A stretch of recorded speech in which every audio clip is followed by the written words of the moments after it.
Bon, j'ai sorti le masque, la crème solaire, parce qu'aujourd'hui, à défaut d'avoir de la neige, on va parler d'un skieur, et pas n'importe lequel, celui qui cette année a remporté la course la plus mythique au monde. Il est ultra vite. Ouais, Il a laissé ultra vite. Et physiquement, il est encore costaud. Traverse après traverse. Le pied droit, le pied gauche maintenant pour finir. Yamash pour succéder à Luc Alphon au palmarès. Allez, 140. Cyprien Sarrazin à l'arrivée. 500e. Alors, on enlève ça, parce que sinon, déjà, je passe pour un con, et en plus, difficile de vous raconter l'histoire. Donc, je vous présente Cyprien Sarrazin. Un gamin qui a grandi dans les Hautes-Alpes, près de Gap, et qui a passé tous ses hivers au ski, notamment parce que son père était moniteur. Et clairement, il a du talent, puisqu'il rejoint l'équipe de France junior de ski assez rapidement, mais contrairement aux autres vidéos, il n'est pas du tout considéré comme l'un des tout meilleurs à ses débuts. C'est d'ailleurs même une énorme surprise quand quelques années plus tard, à 22 ans, il remporte sa première victoire au championnat du monde. Bon, faut que je vous repose le contexte. Seulement 10 mois après avoir intégré le circuit professionnel, il se retrouve fin 2016 à Alta Badia, en Italie, pour disputer une étape un peu particulière du championnat, puisqu'on parle d'un slalom géant en parallèle. Mais alors, qu'est-ce que c'est quoi cette histoire de slalom géant parallèle? Bon, je vous rassure, le but est quand même assez simple, puisque comme dans toutes les courses, il faut arriver le plus vite possible en bas. Sauf que là, on compare pas ton chrono à tous les autres et on fait un classement général, tu te retrouves systématiquement en 1 contre 1 et il faut battre l'adversaire à côté de toi. Et à ce petit jeu-là, Cyprien est vachement bon puisqu'il arrive à se hisser jusqu'en finale où il affronte Carlo Ianca, champion du monde et champion olympique de la discipline. Et là où tu sens que le mec il est quand même un peu particulier, c'est que non seulement il arrive à gagner, mais en plus il le fait avec un bâton. Allez, on sort du portillon, il est bien sorti. Il a perdu son bâton. Il a perdu son bâton. C'est pas Oh là vrai. là. Eh oui, à la poussée, forcément, c'est pas Mais aussi facile. il est devant, allez gamin. C'est Ça serait énorme incroyable. de gagner sans le bâton. Allez, Cyprien, un petit peu Allez. déséquilibré ici. Allez. Cyprien Sarrazin face à Carlo Ianca avec Sur un un seul bâton. bâton. Allez. Cyprien. Énorme. Victoire de Cyprien Sarrazin Avec un avec un seul bâton. bâton. Bon, en vrai, c'est complètement fou d'obtenir cette victoire, surtout qu'il n'était pas du tout attendu à ce niveau. Mais malheureusement, le bonheur va être de courte durée, parce que cette victoire, ce sera la seule, et pendant longtemps. Parce que je vous l'ai dit, Cyprien Sarrazin est un très bon skieur, mais il fait pas encore partie des tout meilleurs. Et si Alta Badia a été une énorme performance pour lui, il n'a pas réussi à retrouver les podiums pour le reste de la saison. Pire encore, il pourra même pas courir à la saison suivante, ni même celle d'après, puisqu'en fait il enchaîne 2 blessures coup sur coup, un traumatisme crânien et une fracture au genou droit, qui le tiennent éloigné des pistes de 2017 à 2019. Il revient donc fin 2019, et son retour est plutôt réussi, puisqu'il signe à nouveau un podium, encore une fois, à Alta Badia. Mais en dehors de ce coup d'éclat, il se retrouve rarement dans les premières positions, et il commence surtout de plus en plus à souffrir de la comparaison avec ses compatriotes. Parce qu'en fait, quand on s'appelle Cyprien Sarrazin, les mecs avec qui on s'entraîne, c'est vraiment pas des petits joueurs.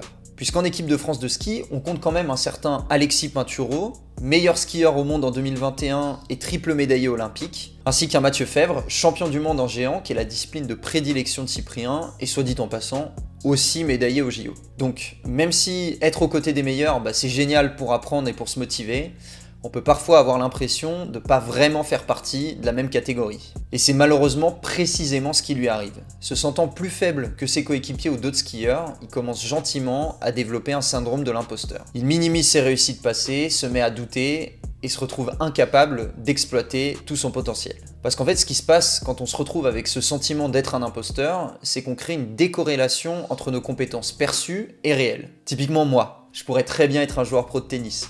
Mais comme j'ai ce syndrome, je me fais battre par des trentenaires en léger surpoids et surtout qui n'ont pas joué depuis 10 ans. Enfin bref, vous avez compris, en situation d'imposteur, on se trouve juste moins bon que ce qu'on est vraiment.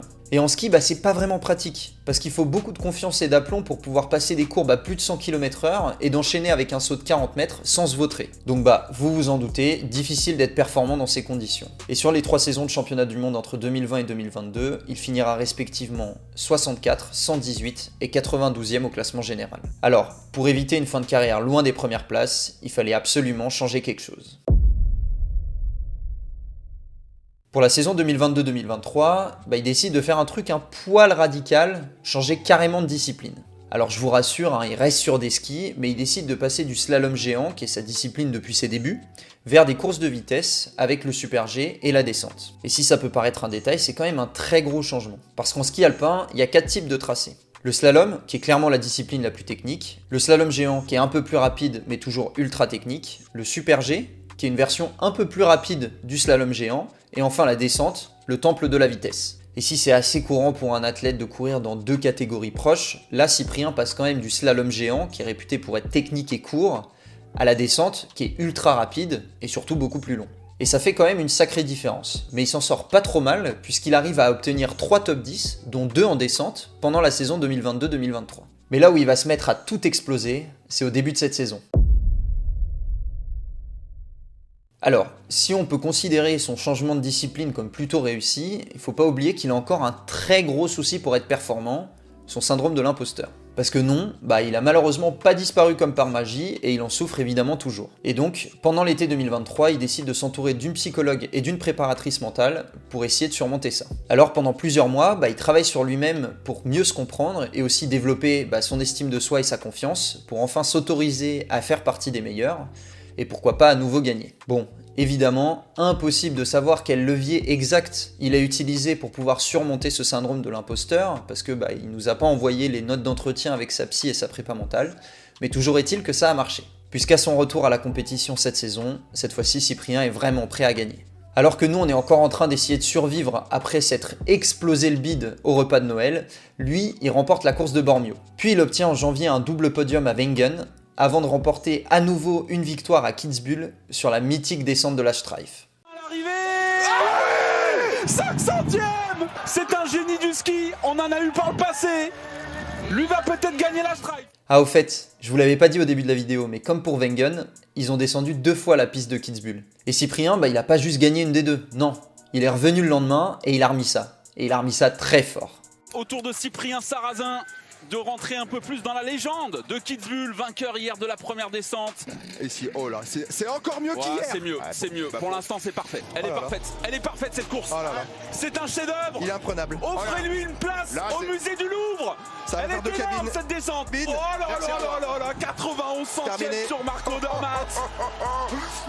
Démonstration du génie Cyprien Sarrazin. Bon, je crois que le mec a réussi à passer dans une autre dimension. Parce que pour le moment, sur cette course, c'est 3 victoires et 2 podiums quand même.